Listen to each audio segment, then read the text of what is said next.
جو اینٹی اسلام قوتیں ہیں وہ تو ہمیں رب اور رسول کے قریب نہیں ہونے دیں گی. ان کے بھی اپنے پروگرام ہیں, شیطان نے بھی اپنا پروگرام لانچ کرنا ہے. تو اس کی لانچنگ کیا ہے؟ وہ کون کون سے پروگرام لانچ کرے گا؟ وہ کرے گا کہ اس نسل کو اللہ اور اس کے رسول سے دور کرو, اور اللہ اور اس کے رسول سے دور کرنے کے لیے اس کے فیملی سسٹم کو توڑو, اور اس معاشرے کی عورت پر کاری ضرب لگاؤ.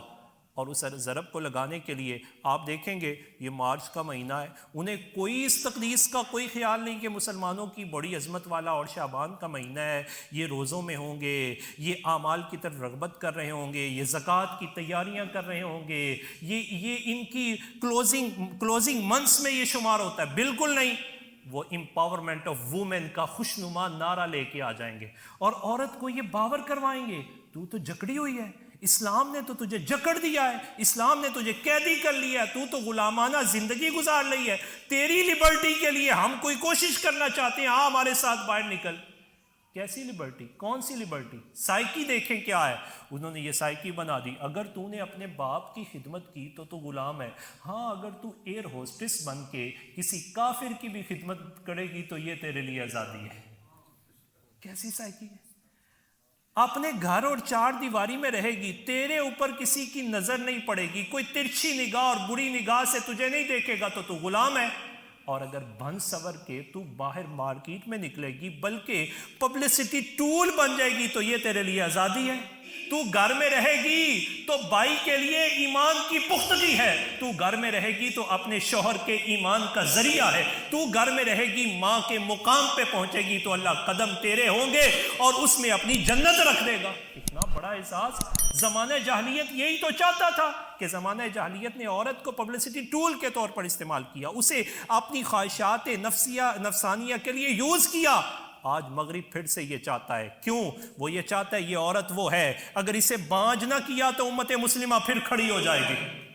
آج امت مسلمہ بانج ہے, ایک طرف یوکرائن کھڑا ہے, دوسری طرف رشیا کھڑا ہوا ہے, اور آپ حیران ہوں گے پوری یورپی یونین وہ یونٹی میں ہے, وہ ون سائڈ پہ ہے. وہ کہتی ہے یوکرائن میں جو کچھ ہو رہا ہے یہ تو بہت بڑا ظلم ہو رہا ہے.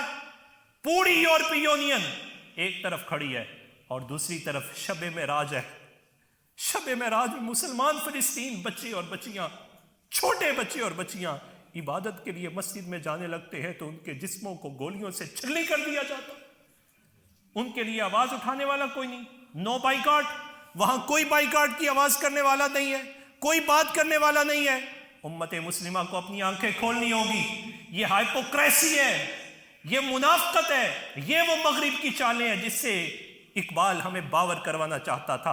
اقبال کہتا تھا وہ یہ چاہتا ہے کہ مسلمان جہاں بھی ہو وہ کبھی بھی اٹھ نہ سکے, ادھر ہمارے آقا صلی اللہ علیہ وسلم جدھر بھی اپنے امتی کو دیکھتے ہیں حضور اپنے امتی کو لیڈر دیکھنا چاہتے ہیں, حضور امت کو پروان چڑھانا چاہتے ہیں, حضور امت کو گوند کے گئے ہیں. النبی اولا بالمومنین کا ایک مفسرین نے معنی یہ کیا کہ اگلی آیت ہے وَأَزْوَاجُهُ أُمَّهَاتُهُمْ کہ نبی کی بیویاں امت کی مائیں ہیں.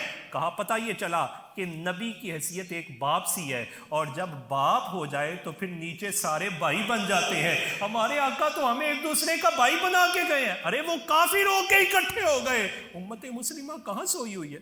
وہ اکٹھی کیوں نہیں ہوتی؟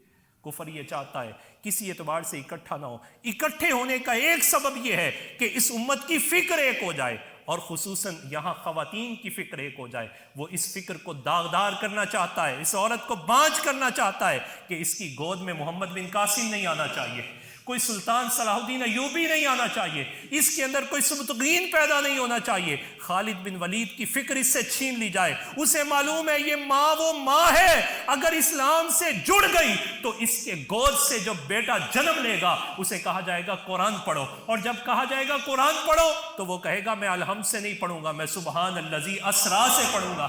پوچھا جائے گا وجہ کیا ہے؟ کہا بات یہ ہے جب ماں کے پیٹ میں تھا 9 ماہ میری ماں نے 14 پاڑے پڑے ہیں, سارے پڑھ کے آیا ہو. وہ بیٹا شکم سے باہر آئے گا تو سجدہ کرے گا, اس بیٹے کو گٹی کے اندر حضور کی محبت عطا کی جائے گی. وہ چاہتا ہے اس کی فکر کو بلیدہ نہ رہنے دیا جائے, پراگندہ کر دیا جائے. اس نے اس چال میں کامیاب ہو گیا.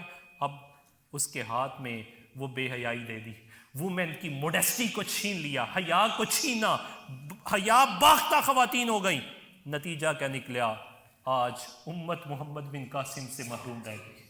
آج امت کی گودیں بانجھ ہو گئی ہیں. مجھے اور آپ کو انتہائی اپنی سویلائزیشن کو، اسلامک سویلائزیشن کو، اسلامک کلچر کو ڈیفینسو لائف پہ آ کے اس کا ڈیفینڈ کرنا ہے. بینگ اے مسلم میری اور آپ کی رسپانسبلٹی ہے. ہم بارہا مرتبہ یہ عرض کرتے ہیں، یہ صرف اسپرچل ہیڈ کی ذمہ داری نہیں ہے، ہر فرد کی ذمہ داری ہے کہ وہ اسلام کے لیے اپنا کام پیش کرے، اسلام کے لیے اپنے آپ کو پیش کرے. مصطفیٰ کریم صلی اللہ علیہ وسلم آپ کا امتی نبی علیہ السلام کی عطا کردہ شریعت کا محافظ ہوتا ہے.